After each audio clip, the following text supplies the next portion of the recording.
بسم اللہ الرحمن الرحیم۔ سورہ طارق کے فضائل۔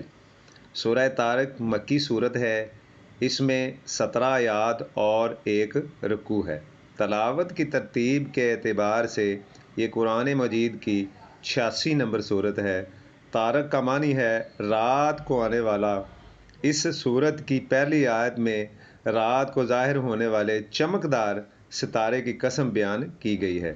اس مناسبت سے اس سورت کا نام سورہ طارق ہے۔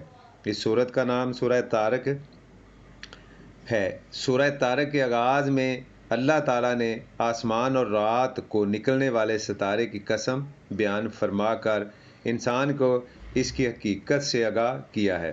اسے اپنی حیثیت کو پہچاننا چاہیے۔ جس اللہ تعالیٰ نے انسان کو پیدا فرمایا وہی اسے لوٹانے پر بھی قادر ہے۔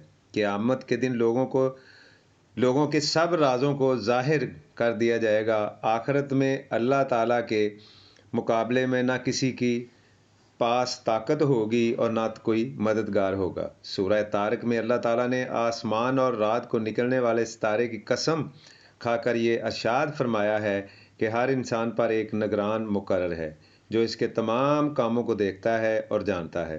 اس لیے انسان کو غور کرنا چاہیے کہ وہ جو کچھ کر رہا ہے وہ اللہ تعالیٰ کے پاس محفوظ ہو رہا ہے۔ پھر اللہ تعالیٰ نے قسم فرما کر قرآن مجید کی عظمت بیان فرمائی ہے۔